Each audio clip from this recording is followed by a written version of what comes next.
The Golden State Warriors are deep into one of the most consequential off-seasons in franchise history. The front office, led by General Manager Mike Dunleavy Jr., has already re-signed Kristaps Porzingis, D'Anthony Melton, and Al Horford, while the bigger questions surrounding free agency remain unsettled. Amid all the speculation about marquee names and blockbuster moves, a young guard quietly stepped up this week and reminded everyone inside Chase Center that the answer to some of Golden State's depth problems might already be on the roster. Hey, what's up, everyone? Before we jump into everything today, that like button right there is what decides if this video hits hundreds or thousands of people. 1 second is all it takes, but the impact on this channel is massive. Go ahead and hit that like button right now. Seriously, it's the simplest thing you can do. And honestly, the best way to back this content up, because every single like pushes us further. So hit it now. Well, Richard, the Warriors' second-year guard, put together a standout performance in the opening game of the California Classic Summer League on Friday night. While much of the attention was rightfully focused on rookie Axel Lendeborg, the team's 11th overall pick, who delivered a stunning debut, Richard made sure nobody forgot about him. In a convincing 104-72 victory over the Los Angeles Lakers, Richard contributed 16 points, all of them scored in the first half, while shooting an exceptionally efficient 6 of 8 from the floor. His three-point shooting was even more impressive, going 4 of 5 from beyond the arc. He added 3 rebounds, 3 assists, and 3 steals in just over 21 minutes on the court. The performance was a timely reminder. As free agency discussions dominate the news cycle and social media debates rage over hypothetical rotations featuring LeBron James, Rui Hachimura, and other potential arrivals, Richard's name has largely been absent from those conversations. Most projected 10-man rotation lists circulating online have skipped past him in favor of high-profile external targets. That omission, however, might be premature. The context around Richard's rookie season matters here. He appeared in 69 games for the Warriors, making 21 starts and averaging around 20 minutes per game. He proved himself as a disruptive defender with the instincts and motor to affect the game on and off the ball. His three-point shooting came in at 33.5% for the season, a number that was noticeably weaker than expected for a player whose catch-and-shoot ability was considered one of his calling cards entering the league. But those struggles weren't random. Richard hit the rookie wall, and the timing was particularly rough. Golden State was dealing with a wave of injury problems late in the season, losing both Stephen Curry and Jimmy Butler for stretches. When a team's primary ball handlers and shot creators go down, it falls hardest on players like Richard, whose effectiveness depends largely on spacing created by elite playmakers drawing defensive attention. That context should shape how the front office evaluates his second season outlook. The version of Richard who showed up at Chase Center on Friday night was not a player who belongs at the bottom of rotation debates. He looked sharp, confident, and several levels above the typical summer league caliber. Both he and Lendeborg appear to be playing at a noticeably higher level than most of the competition, which is exactly what the Warriors were hoping to see from their young pieces heading into a pivotal year. The question being raised now is whether some of the free agent targets being discussed as potential additions are actually meaningful upgrades over what Richard can provide. Names like Gary Trent Jr. and Zaire Williams have been floated as possible signings, but both come with their own limitations and inconsistencies. If Richard can build on his first-year foundation and correct the efficiency dip that came late in the season, he could compete for meaningful rotation minutes without the Warriors having to spend significant cap resources to fill that need. His profile fits the mold of what a Steve Kerr system values. Richard is an off-ball guard who can handle defensive assignments across multiple positions, hit open threes when the ball finds him, and contribute a role that does not demand heavy creation responsibilities. In the right environment with healthy stars around him drawing defensive attention, he should be able to thrive more consistently than he did in the difficult final stretch of his rookie year. The California Classic performance did exactly what it needed to do. It planted a flag. It reminded Dunleavy, Kerr, and the rest of the organization that while the front office searches the market for additions, there's a young player right in front of them capable of making a rotation better. Richard is not the kind of player who will replace a LeBron James or a Rui Hachimura in terms of impact or profile. But in a rotation where every roster spot matters, he made a strong case that he belongs. and as some of the outside options being considered deserve closer scrutiny before Golden State commits its limited resources elsewhere. His two-way ability and youth give the Warriors a legitimate internal option as they shape the team around Curry for what could be another serious title run. For weeks, Golden State appeared to be sitting in the driver's seat in the race for LeBron James. The Warriors had what seemed like a compelling pitch, a Hall of Fame point guard in Steph Curry, a championship system under Steve Kerr, a personal friendship with Draymond Green, and the rare opportunity for two generational talents to team up for one final championship run. But the landscape of this free agency chase appears to be shifting in a direction that threatens to derail Golden State's most ambitious offseason plan in years.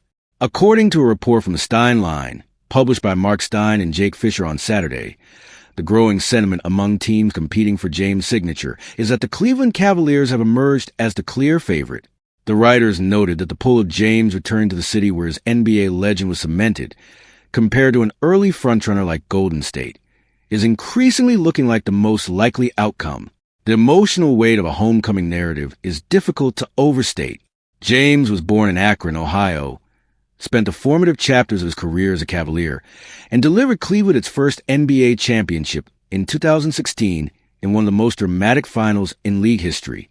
The idea of ending his career where it all began carries a storytelling power that no other franchise can replicate. If James is prioritizing legacy and sentiment over financial compensation, the Cavaliers have the clearest advantage. Cleveland has a talented roster built around Donovan Mitchell, James Harden, Evan Mobley, and Jarrett Allen. The team reached the Eastern Conference Finals last season, and the addition of a still productive James could make them a genuine title contender in the East. For a player entering his 24th professional season at 41 years old, the chance to close his career with a championship in his home state carries enormous symbolic value. However, the fit in Cleveland is not without complications. Both LeBron James and James Harden are players who prefer to operate with the ball in their hands. Harden has built his entire offensive arsenal around isolation play, pick and roll creation, and primary ball handling responsibilities. LeBron at his best is a point forward who reads defenses, orchestrates offenses, and makes decisions with the ball rather than without it. Harden is not an effective off-ball player, and LeBron at this stage of his career is not ideally suited to function primarily as a stationary shooter. The overlap in their preferred roles could create friction that no amount of talent on the roster fully resolves. This is where the Warriors' pitch actually has a structural advantage. Pairing LeBron with Curry creates an almost perfect complementary dynamic. Curry off the ball is historically one of the most dangerous weapons in NBA history. His gravity, the way he commands defensive attention when he is not even a ball handler, would give James a space to operate exactly the way he has always thrived. LeBron could serve as a de facto point guard and playmaker, with Curry constantly threatening from perimeter and pulling defenders away from the paint. It is a partnership that on paper reads like an offensive nightmare for opposing teams.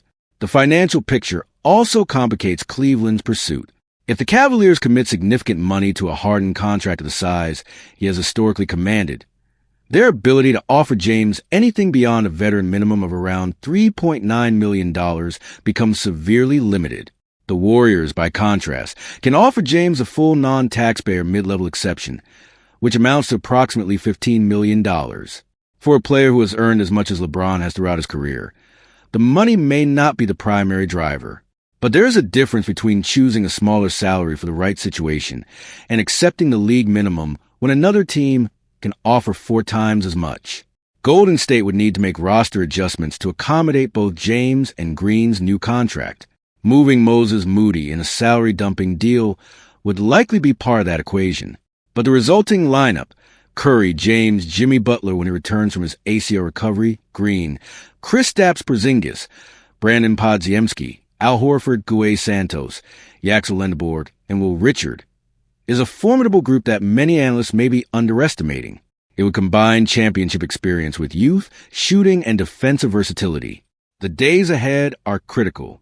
LeBron has not made his decision, and until he does, no scenario is settled.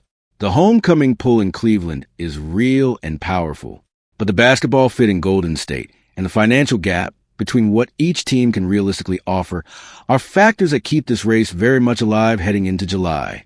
The next few days will determine whether Golden State's vision for a Curry-James partnership ever gets off the ground, or whether LeBron writes his final chapter in a city that first made him a legend. Golden State's front office has made clear through its moves that it is building towards something significant, and the Warriors are not waiting passively. Every signing and every financial decision this summer has been made with an eye toward creating the best possible conditions for a major addition. The organization is positioned to be aggressive, and the race for LeBron James remains far from finished. While the Golden State Warriors continue to monitor the LeBron James situation, the front office is not standing still waiting for a resolution that may not come. According to Mark Stein's newsletter, The Stein Line, Golden State has entered the conversation for Rui Hachimura, the 6'8" forward who spent last season with the Los Angeles Lakers and is now a free agent. Sources cited in the report indicate that Hachimura's representation has been in contact with both the Minnesota Timberwolves and the Warriors as the free agency market continues to develop. It is a move that signals Golden State is pursuing practical, immediate roster solutions in parallel with its pursuit of bigger names.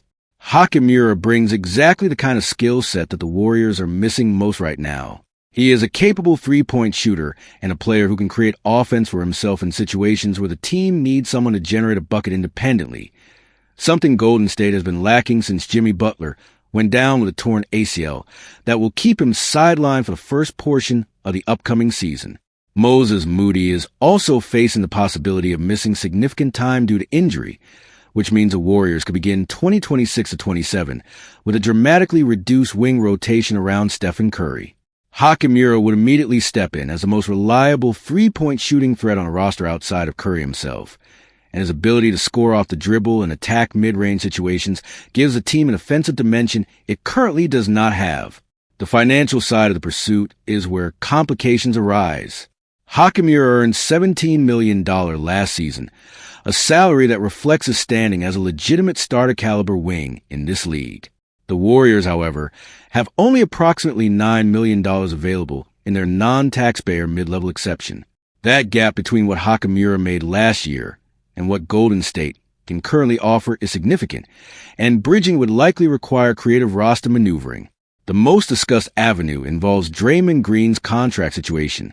Green declined his $27.6 million player option this offseason to become a free agent, though he is widely expected to re-sign with the Warriors regardless of what else transpires. If Green agrees to a new deal at a meaningfully reduced annual salary, the Warriors could generate additional financial flexibility to improve their offer to Hachimura or other targets. It is worth noting what Hachimura would mean for this particular Warriors squad in practical terms. Brandon Podziemski shot 37% from three-point range last season on 5 attempts per game. Numbers that are respectable, but not at the elite level the Warriors need from a primary spacing option. The rest of the supporting cast around Curry does not have an established shooter who can consistently punish defenses from the perimeter when the ball finds him on kickouts. Hachimura changes that equation. His presence alone would force opposing defenses to make harder choices. Either respect his shooting and give Curry and the rest of the offense more room to operate, or sag off him and risk giving up open looks from a player capable of making them pay. Beyond the shooting, Hachimura's physical profile matters. At 6'8" with length and athleticism, he can play and defend at the 3 and 4 positions, which gives Kerr roster flexibility. When it comes to lineup construction, the Warriors have leaned heavily on switching defenses in recent years, and a player of Hachimura's size and mobility fits that system well. He is not a one-dimensional specialist, but a versatile two-way piece who can blend into multiple lineup configurations. Golden State's interest in Hachimura reflects a broader organizational reality heading into this offseason. The Warriors cannot afford to wait indefinitely on one or two high-profile targets when the rest of the roster has clear and immediate needs. Kristaps Porzingis is back on a 2-year deal, but his health remains a question mark given his injury history. Al Horford and DeAnthony Melton have been re-signed and bring veteran stability, but neither fills the wing scoring and shooting void left by Butler's absence. Hachimura does. He is not a superstar, but in a lineup built around Curry with the infrastructure already in place, a player's caliber or reasonable salary could be exactly the kind of smart, targeted addition that separates a playoff team from a championship contender. The Warriors are moving on multiple fronts, and Hachimura is now firmly in the picture. The Warriors are not simply waiting on one outcome. The front office is mapping multiple paths to the same destination, a competitive roster around Curry capable of a genuine postseason run. If LeBron James ultimately chooses Cleveland, Golden State needs a backup plan that still makes them dangerous. A healthy Porzingis, a returning Butler, Yaxel Lindebor developing as expected, and a veteran wing like Hachimura providing shooting and versatility could form a squad no Western Conference team will want to face in the playoffs. The salary gap remains a real obstacle, but Hachimura's fit is undeniable. If a deal gets done, it would represent exactly the kind of targeted, need-filling move that has defined Golden State's best roster decisions.